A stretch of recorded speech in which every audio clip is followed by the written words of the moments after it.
Você já parou para pensar que a sua empresa pode estar pagando impostos a mais? O nosso sistema tributário é bem complexo e é comum as empresas pagarem mais do que o devido. Saiba que é possível recuperar os valores dos últimos 5 anos e reforçar o seu caixa. A Fortus Tax é especialista no assunto e já ajudou muitas empresas nos seus 18 anos de atuação. E o mais importante, você só paga pelo serviço depois que o dinheiro estiver na sua conta. Fortus Tax. Pagar o justo é o nosso forte.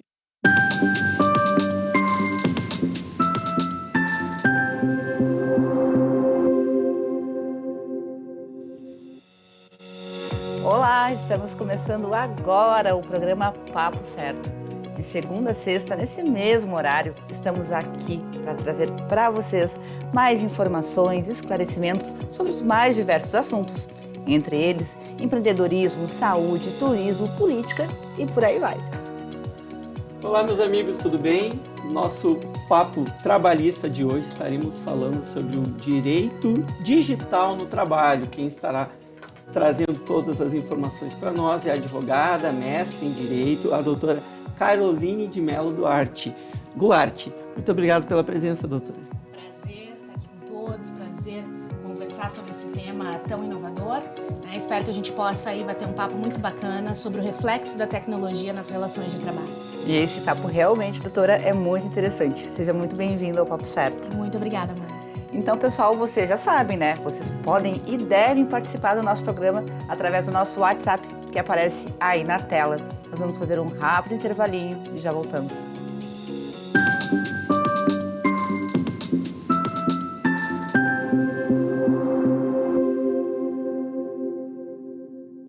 Tá difícil encontrar o profissional certo para a sua empresa? Precisa de alguém detalhista para aquela vaga no financeiro? Quem sabe um criativo para o marketing?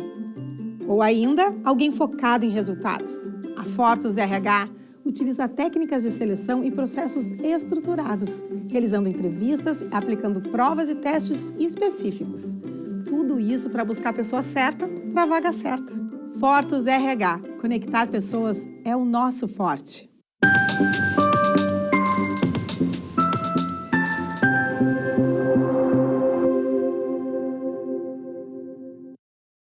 Viram como foi bem rapidinho? Também quero lembrar vocês que o Papo Certo ele é transmitido para todo o Rio Grande do Sul, através dos principais canais digitais e também através do YouTube e do Facebook. Doutora Caroline, para começarmos o Papo Certo de hoje, explica para nós o que é o direito digital no trabalho e qual o impacto, então, prático dessa matéria no dia a dia dos trabalhadores e das empresas. Bom, primeiro aspecto que eu acho importante a gente delinear é que nós estamos aqui com duas ciências, né? Uma é o direito digital, a outra é o direito do trabalho. No entanto, Evanir, Amanda e para quem nos assiste, a gente tem vivenciado um avanço desmedido da tecnologia sobre as relações de trabalho. A partir disso, a gente precisa chamar o direito para responder ao fato social, as questões que têm acontecido no dia a dia das empresas, a partir do momento que nós temos muitos trabalhadores se utilizando de tecnologia da informação e da comunicação para trabalhar. A gente está vivendo, na verdade, Evanir, um ambiente de trabalho que hoje é virtualizado. E a partir disso, nós temos, então, diversas consequências, tanto para os trabalhadores quanto para as empresas. Fazendo um aparato muito breve, histórico, porque a nossa intenção aqui não é teorizar tanto essa matéria, né? Mas, na verdade, hoje nós estamos vivenciando, inevitavelmente, uma economia de dados.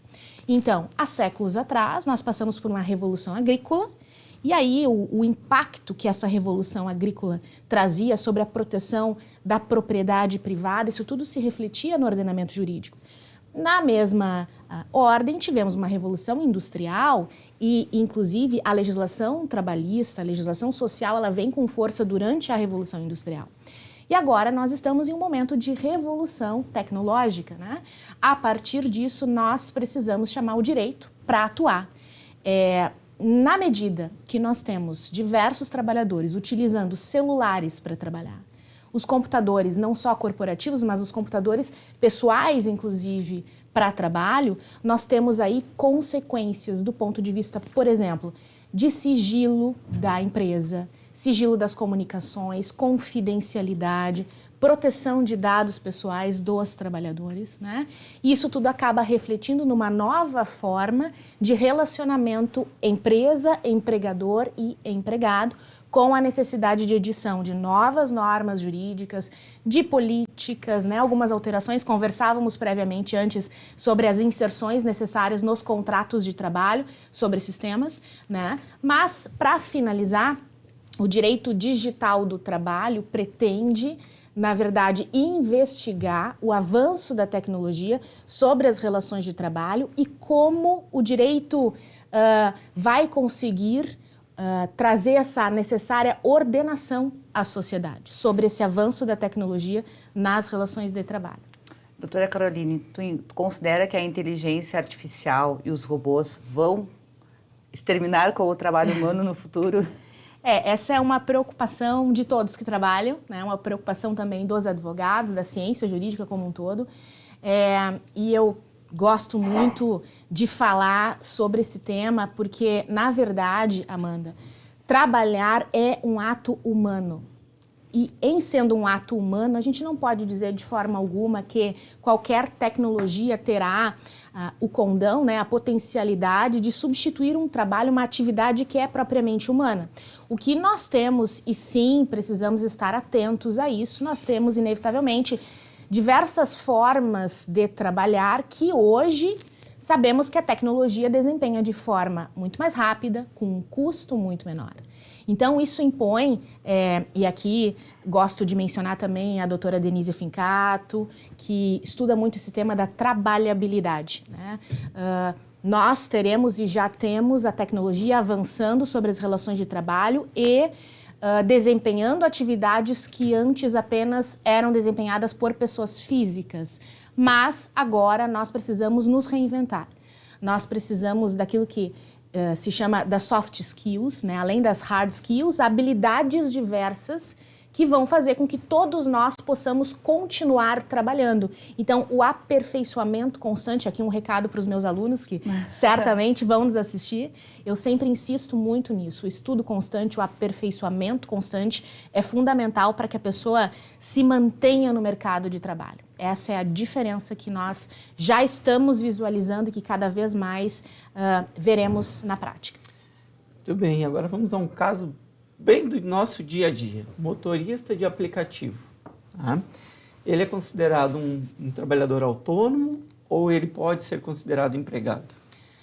Os temas aqui são muito simples, né? Na verdade, o que nós estamos discutindo aqui me parece algo, né, muito, muito simples. Na verdade, o que nós trazemos hoje aqui para a conversa são temas muito complexos, né? Quando a gente fala da questão do empregado do Uber ou do trabalhador do Uber ser considerado empregado nos termos da CLT, de acordo com os artigos 2º e 3º da legislação, nós precisamos pensar antes dos aspectos trabalhistas do tema de quem desempenha suas atividades como motorista do Uber, antes dos aspectos trabalhistas, me parece, e é o que eu vejo que há falta até nesse sentido de especialização por parte dos advogados, conhecer a tecnologia utilizada pela plataforma Uber. Porque quem acredita, por exemplo, que há uma relação empregatícia nos termos do artigo 2º e 3º da CLT, liga o que se chama de subordinação algorítmica, né? Como se a plataforma tivesse emitindo ordens ao motorista do Uber. Essa questão da subordinação algorítmica é ligada ao artigo 6º da CLT, que nos traz lá que os meios pessoais de comando são equiparados aos meios tecnológicos de comando. E para isso, então, se investiga esse tema da subordinação algorítmica. Mas até que ponto nós podemos equiparar uma tecnologia Uber, da plataforma Uber, que se utiliza de machine learning, que é um termo próprio da inteligência artificial, que na verdade significa ou designa o aprendizado da máquina com os inputs, com as informações de dados que os motoristas fornecem a todo momento à plataforma. Essa alimentação do sistema acaba produzindo decisões que se distanciam de quem criou o algoritmo do Uber, Então, a partir disso, a partir do momento que nós temos uma plataforma, um software que toma decisões automatizadas em razão da inteligência artificial, até que ponto nós podemos ligar isto a um empregador? Então, nós temos aqui, Evanir, questões de ordem técnica, questões jurídicas e tecnológicas, Amanda, que me parece estão cada vez mais imbricadas. Resumindo, né? Não temos uma... E, portanto, não conseguimos dizer ainda, Evanir, se é uma relação com vínculo empregatício ou não. Até porque tem outras questões que envolvem aí, não é mesmo, doutora? Por exemplo, se esse trabalhador autônomo, na minha opinião, tá? Na minha também. Ele trabalha para 2, 3, 4, já tivemos aplicativos de transporte. De transporte. Que está ali, entra no celular, ele escolhe qual que ele quer. Ele escolhe a jornada que ele vai fazer, o cliente que ele vai atender. E também ele pode ser um trabalhador, carteira assinada seletista, né? E ter ainda mais essa atividade como um serviço extra. Então, é bem complexa realmente essa relação, né, doutora? A expressão que tu utilizaste, né? Ele escolhe. E aí, a plataforma, ela sugere, ela traz sugestões. Isso aqui é um termozinho técnico de inteligência artificial, que são os nudges, né? Ela sugere roteiros, ela sugere como o motorista do Uber deve proceder ao utilizar a plataforma. Sugere.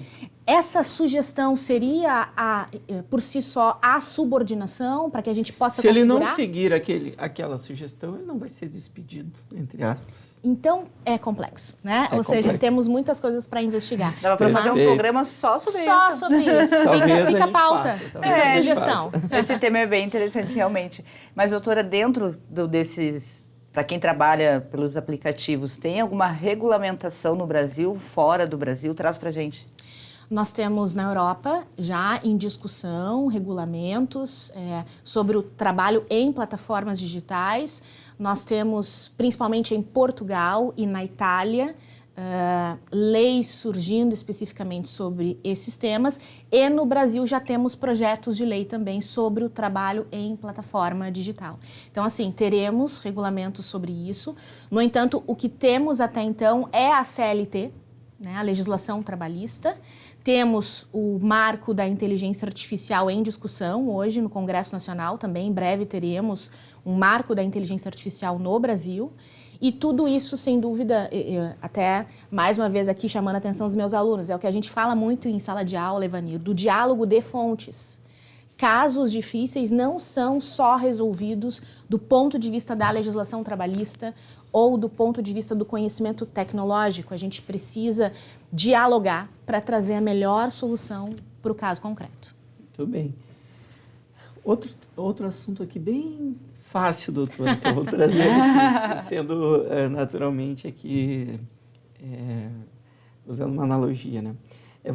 Você entende que o que acontece no exterior, né, tem reflexo para os trabalhadores aqui no Brasil? Sem dúvida, sem dúvida.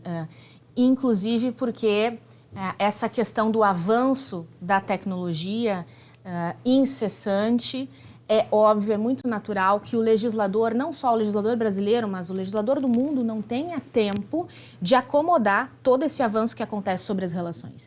Então, eu exemplifico, torno isso de uma forma bem prática, a questão da proteção dos dados pessoais.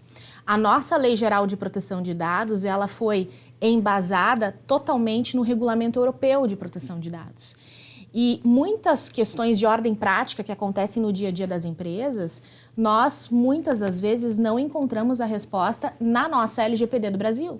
Então, é muito comum na nossa atividade prática, enquanto advogadas, consultoras, nós precisamos, muitas vezes, olhar a legislação do exterior, buscar a regra do exterior e aplicá-la ao caso concreto. Isso falando de direito digital do trabalho aqui, porque a CLT tem um artigozinho lá, Evanir, o artigo 8º da CLT, que nos oportuniza trazer a legislação estrangeira para o ordenamento jurídico, para as leis trabalhistas do Brasil, quando nós não temos uma solução prática, quando há um gap, quando há uma lacuna na nossa lei, nós sim podemos e devemos trazer a legislação estrangeira para a solução do caso prático.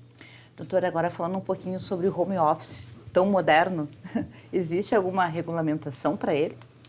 Nós temos na CLT, nos artigos 75 e seguintes da CLT, nós temos o regramento do teletrabalho. Então é importante que se diga que o home office é uma modalidade de teletrabalhar. Então a regra quanto ao teletrabalho do tipo home office está posta nos artigos 75 seguintes da CLT. O que acontece, Amanda, é que, mais uma vez, quem está trabalhando da sua casa, utilizando o seu celular pessoal, por exemplo, ou o seu computador pessoal para trabalhar, tem, a partir disso, alguns impactos de ordem prática que, muitas das vezes, a CLT não nos traz a solução. Então, por exemplo, você está usando o seu computador pessoal para trabalho. Se você tem um filho pequeno, né, quem tem filho pequeno em casa sabe disso, é muito natural que os filhos, que o marido ou que algum outro familiar queira utilizar o computador. E ali, no computador pessoal, que você também utiliza para trabalho, alguns dados sigilosos, algumas informações sigilosas das empresas estão no computador. E aí a gente precisa ter um certo cuidado com isso, até que ponto a empresa pode limitar o uso de equipamento pessoal para trabalho. Sempre a empresa precisa fornecer equipamento corporativo, então a gente sabe que muitas vezes é inviável, né? Se a lei não nos traz a resposta, nós precisamos estabelecer políticas, termos de uso desses equipamentos para tentar equilibrar essa relação. Menos riscos para a empresa e também proteção para os empregados sobre a proteção dos seus dados pessoais, da sua privacidade e outros temas relevantes. Perfeito, doutor. Muito bem. E, doutor, em relação à saúde, né, do trabalhador, a senhora entende que o trabalho em home office reduz essas doenças laborais ou aumenta? Uma questão bem complexa, na verdade, né? Porque nós estamos falando aqui de doenças que podem surgir em razão da atividade laboral, mas que são diversas. Nós temos doenças próprias do ambiente presencial de trabalho e também nós temos novas doenças que já têm sido analisadas em razão do excesso de tecnologia, por exemplo, que é oportunizado pelo ambiente de home office. É difícil, muitas vezes, a gente sabe, eu também trabalho muito em home office, muitas vezes é difícil a gente se desligar do trabalho. Então, a gente já tem, os tribunais têm analisado isso, a questão do dano existencial, por exemplo. Então, é importante também, Evanir, que as empresas tenham cuidado com isso. A gente precisa limitar o uso da tecnologia no ambiente de home office para evitar esse tipo de pedidos de dano existencial, porque o empregado tem direito a lazer, as pessoas precisam se desligar, o direito à desconexão da tecnologia, isso já tem sido estudado pelo direito, né, e decisões nos tribunais, enfim. Seria criar um bloqueio ao acesso ao computador da empresa, ao próprio uso daquela tecnologia que é da empresa, necessária para a execução do trabalho, depois de determinado horário. Cumpriu ali as suas 8 horas e 48, digamos, que não tenha autorização para trabalhar mais, né? Bloqueia aquele equipamento ou acesso para realmente ele não trabalhar depois daquele horário, seria isso? Nós temos uma doença, isso é bem curioso até, nós temos uma doença agora que tem sido bastante investigada, que é o tecnoestresse. Tecnoestresse. Então, em razão disso, a gente realmente precisa ter esses cuidados com limitação do uso da tecnologia, limitação da jornada de trabalho, e se limitarmos a jornada de trabalho, teremos implicações trabalhistas, como horas extras, né? Então, ou seja, diversas questões aí a partir disso. Perfeito. Realmente muito interessante. Viu? Estamos aproveitando a aula da professora. Excelente, doutor. Então, eu quero aproveitar e convidar vocês para ficarem com a gente no próximo bloco. Nós estamos falando hoje sobre direito digital do trabalho. Já voltamos.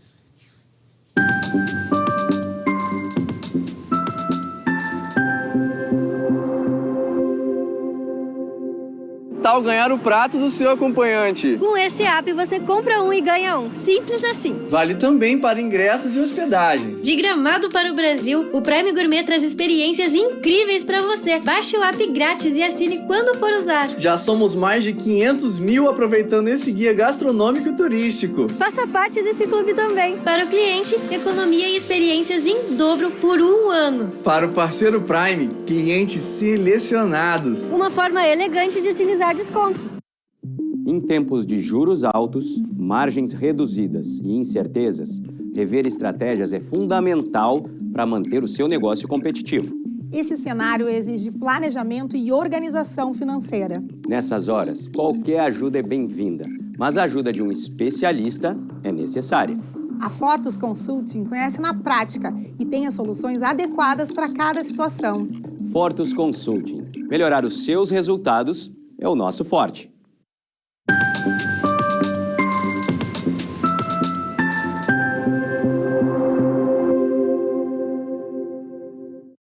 Voltamos e aproveitando que hoje é segunda-feira, quero convidar vocês para darem uma passadinha lá no nosso Instagram, papocerto.com.br, para poder saber todos os assuntos e temas dessa semana.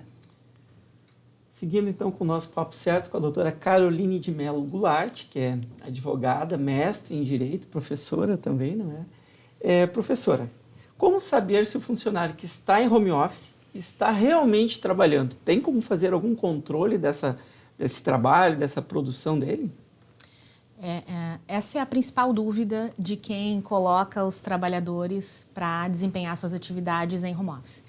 Nós temos tido, em razão principalmente da pandemia, a criação de muitos aplicativos de trabalho em home office. E aí nós temos de ter cuidado do ponto de vista trabalhista e do ponto de vista de direito digital. Então, por isso o tema direito digital do trabalho.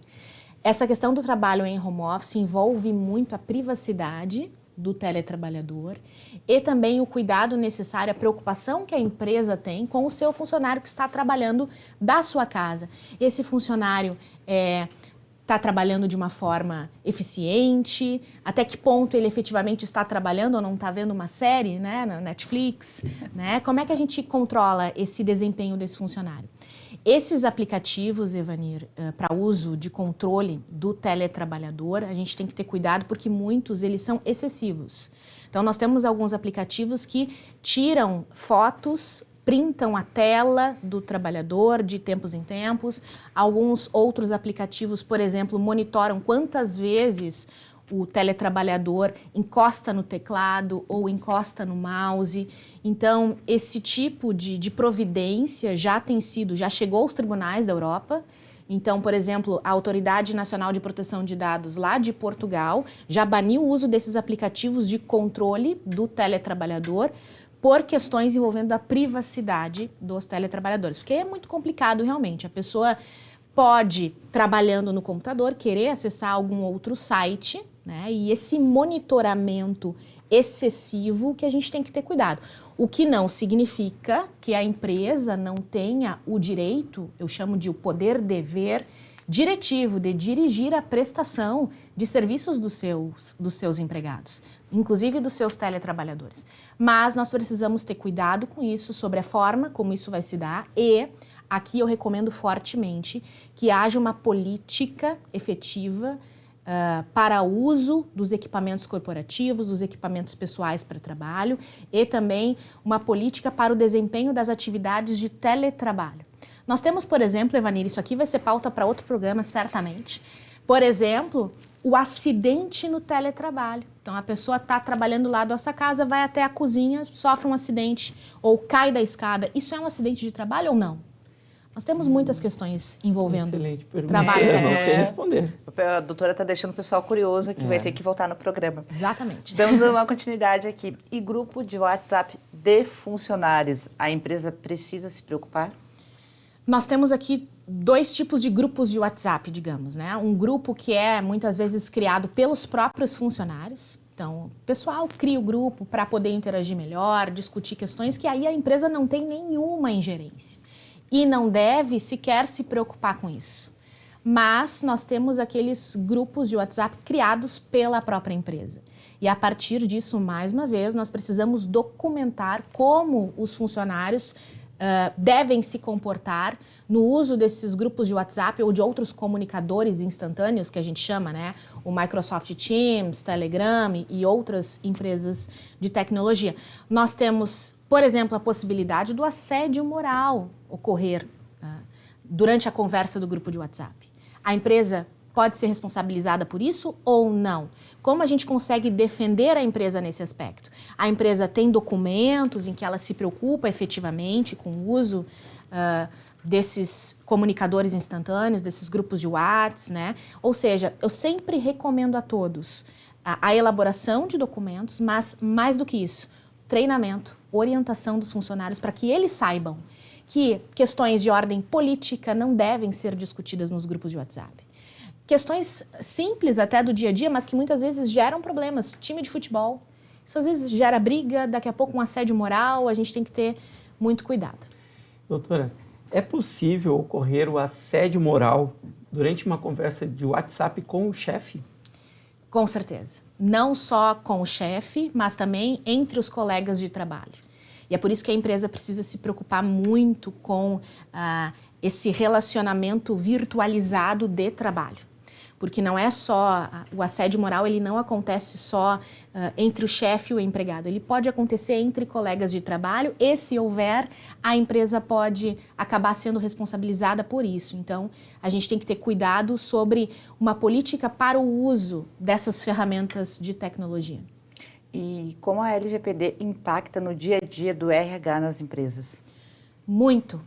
Muito. Eu diria assim que hoje o RH nos procura um tanto desesperado, né? Gestores de RH, gestores de departamento jurídico nos procuram muito, empresas de contabilidade nos procuram porque a Lei Geral de Proteção de Dados, ela sim é aplicada aos empregados, ela é aplicada às relações de trabalho, muito embora a nossa LGPD não diga isso especificamente, mas hoje a proteção de dados é um direito fundamental, tão importante quanto o direito à vida, está no rol do artigo 5º da Constituição Federal.